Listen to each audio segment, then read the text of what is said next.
Hello friends, എല്ലാവർക്കും നമ്മുടെ സുമി മുഫാസ് മനസ്സിലോട്ട് സ്വാഗതം. അപ്പം നാളെ വരാനിരിക്കുന്നത് നമ്മുടെ കാറ്റത്തെ കിളിക്കൂട് സീരിയലിൻ്റെ ഒരു ഇൻട്രോ കേട്ടാലോ നമുക്ക്. അപ്പോൾ ഏകദേശം ഒരു സ്റ്റോറി പോലെയൊക്കെ പറഞ്ഞിട്ടുണ്ട് നെക്സ്റ്റ് വീക്ക് ഇതിൽ. എന്നാലും നമ്മുടെ നാളെ വരാനിരിക്കുന്ന ഒരു സീൻ എന്ന് പറയുന്നത് നമ്മുടെ നികേഷിനെ കാണാണ്ട് നമ്മുടെ ഹരീഷും അതുപോലെ നമ്മുടെ സുധീഷും സുഭാഷും കൂടെ വണ്ടിയിൽ ഹരീഷ് ബൈക്കിലുമായിട്ടൊക്കെ അങ്ങ് ഓടി നടക്കുകയാണ്. ഒരെത്തും പിടുത്തവും ഇല്ല അല്ലേ, എവിടെ പോയെന്നോ ഒന്നും അറിയില്ല. അതിൻ്റെ ഇടയിൽ കോളേജിൽ പോയി നോക്കുന്നുണ്ട്. അപ്പം നികേഷിൻ്റെ ഒരു കൂട്ടുകാരൻ വരുന്നുണ്ട്. അപ്പം മാച്ച് ഉണ്ടായിരുന്നു, അപ്പോൾ അത് കഴിഞ്ഞിട്ട് വരുന്നതാണ്. അപ്പം കോളേജ് ഇപ്പോഴാണ് വിട്ടേന്ന് സുധീഷ് ചോദിച്ചപ്പോൾ പറഞ്ഞു, അല്ല ഏട്ടാ മാച്ചായിരുന്നു. അപ്പോൾ നികേഷ് ഉണ്ടോയെന്ന് ചോദിച്ചു. അപ്പം നികേഷ് ഉച്ചയ്ക്ക് ഇന്ന് പോയായിരുന്നു. ഇന്ന് അവന് ഭയങ്കര തലവേദനയ്ക്കായിരുന്നു. അപ്പോൾ ആകെ ഡള്ളായിട്ട് ആളിരുന്നത്. അപ്പോൾ എന്താണെന്ന് അറിയില്ല. അപ്പോൾ എന്താ ഏട്ടാ, എന്തെങ്കിലും പ്രശ്നമുണ്ടോ? ഇല്ല, അവൻ ഇന്ന് കോളേജിൽ പോയിട്ട് എത്തേണ്ട സമയത്ത് കാണാത്തതുകൊണ്ട് ഞങ്ങൾ ഇതുവരെ പോയപ്പോൾ വന്നാന്നൊക്കെ പറഞ്ഞ് സുധീഷ് ഇതാക്കി. അത് കഴിഞ്ഞിട്ട് ആ പയ്യൻ പോയി. അപ്പോൾ അത് കഴിഞ്ഞ ശേഷം പിന്നെ അവൻ്റെ ബാക്കി സുഹൃത്തുക്കളും കൂടെ വരെയാണ്. അപ്പോൾ അവരുടെ അടുത്തൊക്കെ ചോദിച്ചപ്പോൾ അവരും പറഞ്ഞു നികേഷിനെ കണ്ടില്ല ഏട്ടാ, ഇവിടെ ഇല്ല എന്നുള്ളത് പറഞ്ഞു. എന്നിട്ട് അവരുടെ അടുത്ത് പറഞ്ഞു കാണണമെങ്കിൽ ഒന്ന് പറഞ്ഞേക്കണേ, കാരണം അവൻ ഇത്രയും നേരമായിട്ട് വീട്ടിലെത്തിയിട്ടില്ല. അപ്പോൾ അതുകൊണ്ടാണ് എന്തെങ്കിലും പ്രശ്നമുണ്ടോയെന്ന് ആ കുട്ടികളും ചോദിച്ചു. അപ്പോൾ ഇല്ല എന്നുള്ളതാണ് പറഞ്ഞു. എന്നിട്ട് സുധീഷിൻ്റെയൊക്കെ നമ്പർ കൊടുത്തിട്ട് വരെയാണ്. അതിൻ്റെ ഇടയിൽ ഹരീഷ് പോയി ഒന്ന് രണ്ട് സുഹൃത്തുക്കളുടെ വീട്ടിലൊക്കെ പോയി തിരക്കുന്നുണ്ട്, നികേഷ് അവിടെ എങ്ങാനും പോയോ എന്നൊക്കെ അറിയാൻ വേണ്ടി. നമ്മുടെ നിധിക്കാണെങ്കിൽ ഭയങ്കര സങ്കടമാണ്. കാരണം ആ വീട്ടിൽ ഏറ്റവും കൂടുതൽ നമ്മുടെ നിധി കൂടുതൽ സംസാരിച്ചിട്ടുള്ളതും കൂടുതൽ ഇടപഴകിയിട്ടുള്ളത് നികേഷുമായിട്ടാണ്. അപ്പോൾ അവനെ കാണാണ്ടായെന്നറിഞ്ഞപ്പോൾ നിധിക്ക് ഒട്ടുമേ സഹിക്കാൻ പറ്റുന്നില്ല. ഭാസ്കരൻ ആ ഒരു കിടപ്പങ്ങ് കിടക്കുകയാണ്. ഉള്ളിലെ വിഷമം മറ്റുള്ളവരെ അറിയിക്കാണ്ട് അത് പ്രകടിപ്പിക്കാണ്ടും പോകുന്ന ഒരാളാണ് നമ്മുടെ ഭാസ്കരൻ. അപ്പോൾ എല്ലാവർക്കും ഭയങ്കര ഒരു ടെൻഷൻ ആവുകയാണ്. എന്താണ് ഏതാണ് എവിടെ പോയി, അതിനുള്ളൊരു പ്രായം പക്വതയല്ലേ ആയുള്ളൂ. എന്ന് വെച്ചാൽ ഒന്നും താങ്ങാനുള്ളൊരു മനസ്സ് നമ്മുടെ നികേഷിനില്ല. അത് തന്നെയാണ് കാരണം. അങ്ങനെ അവരെല്ലാവരും ഇങ്ങനെ തിരഞ്ഞു നടന്നപ്പോൾ നിധി സുധീഷിനെ വിളിക്കണേ, എന്തായി സുധീഷ്, എന്തെങ്കിലും വിവരം കിട്ടിയോ? അപ്പോൾ സുഭാഷ് ചോദിക്കുന്നുണ്ട്, അവിടെ വന്നോ എന്ന് ചോദിക്കുക സുധീഷ്. അപ്പോൾ സുധീഷ് ചോദിച്ചു, നിധി നികേഷ് എങ്ങനെ വന്നോ? ഇല്ല, ഇവിടെ എത്തിയിട്ടില്ല, അതല്ലേ ഞാൻ അങ്ങോട്ട് വിളിച്ചത്, ഇനിയിപ്പോൾ എന്താ ചെയ്യണേ? എന്നിട്ട് നിധി പറഞ്ഞു, അതെ ഒന്ന് ബീച്ചിൽ തിരക്കി നോക്കാവോ എന്ന് ചോദിച്ചു. അപ്പോൾ സുധീഷ് ചോദിച്ചു, അതെന്തിനാ ബീച്ചിൽ തിരക്കണേ? അല്ല, ഒന്ന് പോയി നോക്ക് എന്ന് പറഞ്ഞു. അത് ഇവിടെ നിന്ന് ഒരു 10-30 കിലോമീറ്ററോളം ഉണ്ട്. ആ സാരമല്ല, എന്നാലും ഒന്ന് പോകുമെന്ന് പറയുന്നുണ്ട്. എന്നാൽ ആയിക്കോട്ടെ എന്ന് പറഞ്ഞിട്ട് ഫോൺ വെക്കുകയാണ്. എൻ്റെ സുഭാഷിൻ്റെ അടുത്ത് പറയണേ, നിധി പറഞ്ഞു ഇങ്ങനെ ബീച്ചിലൊന്ന് പോയി നോക്കാനായിട്ട്. അപ്പോൾ സുഭാഷ് പറഞ്ഞു, നിധി പറഞ്ഞു നമുക്കൊന്ന് പോയി നോക്കാം, ചിലപ്പോൾ അവിടെ എങ്ങാനും വിഷമം കൊണ്ട് അപ്പം പോയി ഇരുന്നാലോ എന്ന് വിചാരിച്ച് അങ്ങനെ അവർ വീണ്ടും അങ്ങോട്ടേക്ക് പോവുകയാണ്. കാരണം നിധി അത് പറയാൻ കാരണം എന്താണെന്ന് വെച്ചാൽ, ഒരു ദിവസം സംസാരത്തിൻ്റെ ഇടയിൽ നമ്മുടെ നികേഷ് തന്നെ നമ്മുടെ നിധിയുടെ അടുത്ത് പറയുന്നുണ്ടായിരുന്നു, അതായത് എനിക്ക് ഏറ്റവും കൂടുതൽ പോയി ഇരിക്കാൻ ഇഷ്ടമുള്ള സ്ഥലം ബീച്ചാണ്. നിങ്ങളുടെ നാട്ടിലൊന്നും ഇല്ലല്ലോ നിധിയേട്ടത്തെ ബീച്ചൊന്നും? ഇല്ലടാന്ന് പറഞ്ഞു. ഞങ്ങളുടെ ഇവിടെ ഇഷ്ടം പോലെ ബീച്ചൊക്കെ ഉണ്ട് കേട്ടോ. അപ്പോൾ പറഞ്ഞു, നീ അതിന് മാത്രം പോവോ? അങ്ങനെ ഒരുമിച്ച് മറ്റൊന്നും പോകാറൊന്നുമില്ല. പണ്ട് സുഭാഷ് ഏട്ടൻ കൊണ്ടുപോയിട്ടുണ്ട്, പിന്നെ ഇടയ്ക്ക് സുധീഷ് ഏട്ടൻ്റെ കൂടെയൊക്കെ പോയിട്ടുണ്ട്, അതേ ഉള്ളൂ എന്നൊക്കെ പറഞ്ഞു. ആണോ? നിനക്കപ്പോൾ ഇത്രയും വലിയ പരിജ്ഞാനമാണോ ബീച്ചിനെ കുറിച്ചൊക്കെ? നീ എന്തിനാ അവിടെ പോകണമെന്നൊക്കെ ചോദിച്ചു. അതെ, ഞാൻ മാസത്തിൽ 2 പ്രാവശ്യം പോകും എന്ന് പറഞ്ഞു. പിന്നെ നീ മാസത്തിൽ 2 പ്രാവശ്യമോ? എന്തിനാ 2 പ്രാവശ്യം നീ പോകണമെന്ന് നികേഷിൻ്റെ അടുത്ത് അന്ന് ചോദിച്ചിട്ടുണ്ടായിരുന്നു. അപ്പം നികേഷ് പറഞ്ഞു, അതെ വീട്ടിലെന്തെങ്കിലുമൊക്കെ പ്രശ്നങ്ങളുണ്ടാവും, അന്നേരം ഞാൻ പോയിരിക്കുന്നതാണ്. കുറച്ച് നേരം അവിടെ ഇരുന്ന് തിരമാലകളൊക്കെ എണ്ണിപ്പിറക്കിയൊക്കെ ഇരിക്കുമ്പോൾ മനസ്സിന് എന്താണെന്നില്ലാത്തൊരു കുളിർമ കിട്ടും, അതുകൊണ്ടാണ് നിധിയേട്ടത്തി എന്ന് പറഞ്ഞു. ആട്ടെ, നിനക്ക് അതിന് മാത്രം എന്തുവാണ് ഇത്ര വിഷമം? അത് ഒന്നെങ്കിൽ സുധീഷേട്ടും ഹരീഷേട്ടനും കൂടെ വഴക്കുണ്ടാക്കുമ്പോൾ എനിക്ക് വിഷമം, അല്ലെങ്കിൽ കോളേജിൽ ഇപ്പോൾ ഈ പെൺകുട്ടികൾ എന്തെങ്കിലുമൊക്കെ ഇങ്ങനെ കുത്തുമൊനയും പറയും, അതും ചിലപ്പം ഫീൽ ചെയ്യുമ്പോൾ അതും ഒരു വിഷമം. പിന്നെ നാട്ടുകാരുടെ ഓരോ കുത്തുമൊനയും വർത്താനം, ഇതൊക്കെയാണ് എൻ്റെ റീസൺ. അങ്ങനെ മാസത്തിൽ ആദ്യമോ അവസാനമൊക്കെ ആയിട്ട് പോയി ഒരു വിഷമം തോന്നുമ്പോൾ അവിടെ പോയി ഇരിക്കൽ പതിവാണ്.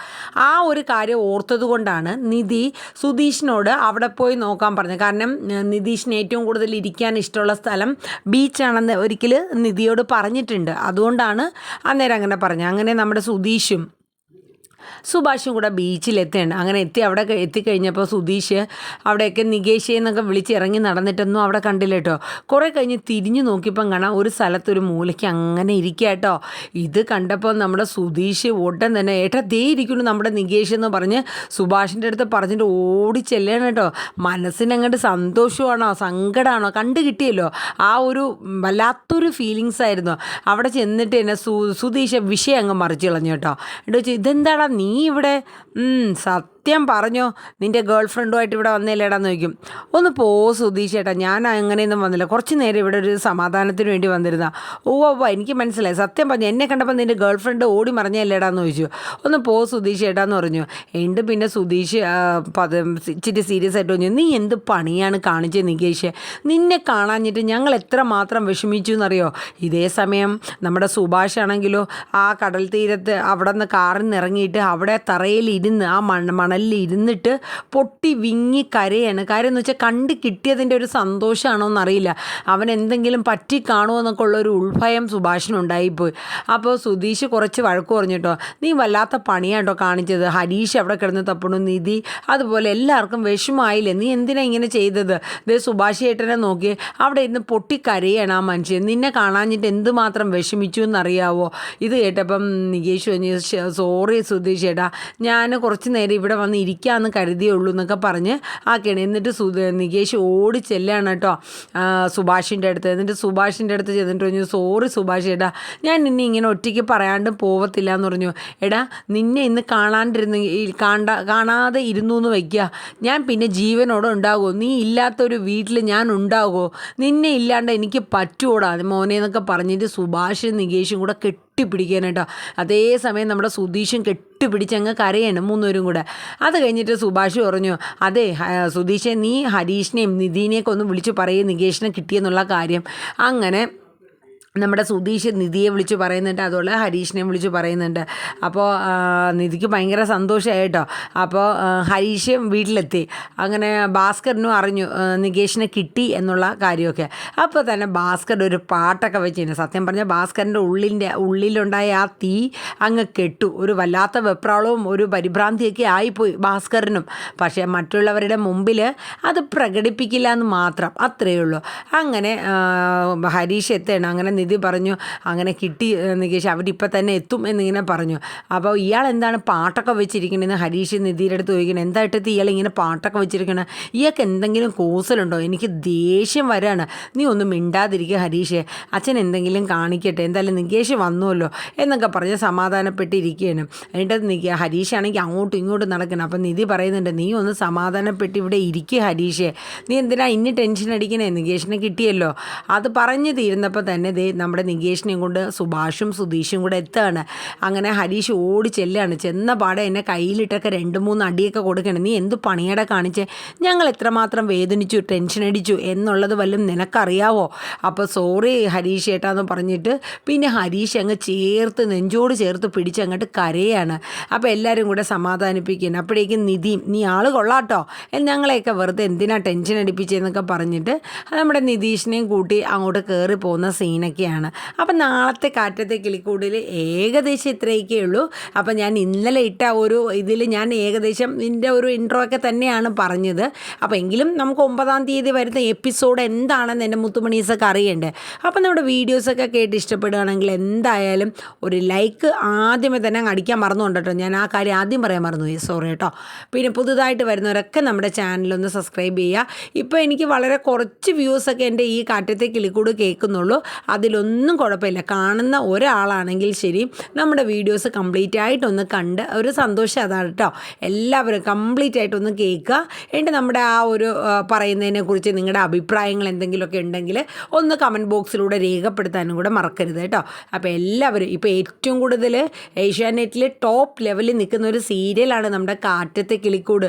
നല്ല ത്രില്ലിങ് ഫീലിങ്സ് ആട്ടോ ആ സീരിയലിന്. അപ്പോൾ എല്ലാവരും നമ്മുടെ ആ സീരിയൽ പ്രൊമോക്കെ ഒന്ന് കേൾക്കുക, നിങ്ങളുടെ അഭിപ്രായങ്ങളൊക്കെ ഒന്ന് കറക്റ്റായിട്ട് അങ്ങോട്ട് രേഖപ്പെടുത്തുക. നാളെ വരാനിരിക്കുന്ന സീന് ഞാൻ തലേ ദിവസം തന്നെ ഒരു 8 മണിക്കകത്ത് തന്നെ ഞാൻ അപ്ലോഡ് ചെയ്യാൻ നോക്കാം. അപ്പോൾ എല്ലാവരും നമ്മുടെ വീഡിയോ ഒക്കെ ഒന്ന് കേട്ട് നിങ്ങളുടെ ഒരു സപ്പോർട്ടൊക്കെ ഒന്ന് പ്രകടിപ്പിക്കുക കേട്ടോ. അപ്പോൾ എല്ലാവർക്കും ഒരുപാട് ബോറൊന്നും അടുപ്പിക്കില്ല, എല്ലാവർക്കും നല്ലൊരു ശുഭരാത്രി ഞാൻ പറയുകയാണ്. അപ്പോൾ എല്ലാവരും സുഖമായിട്ട് സന്തോഷമായിട്ട് ഇരിക്കുക. എല്ലാവർക്കും നല്ലൊരു ശുഭരാത്രി പറഞ്ഞുകൊണ്ട് നമ്മുടെ കാറ്റത്തെ കിളിക്കൂട് സീരിയൽ ഇവിടെ വൈൻഡപ്പ് ചെയ്യാൻ പോവാണ് കേട്ടോ. അപ്പോൾ ഇത് 9-ാം തീയതിത്തെ എപ്പിസോഡിൻ്റെ ഒരു പ്രൊമോയാണ്. അപ്പോൾ എല്ലാവർക്കും വീണ്ടും ഒരിക്കൽ കൂടി ഒരു ശുഭരാത്രി ഞാൻ ഇവിടെ പറയുകയാണ്. ശുഭരാത്രി പറഞ്ഞുകൊണ്ട് എല്ലാവർക്കും tata, bye bye, take care, thank you മുത്തുമണി, സേ ബൈ ബൈ.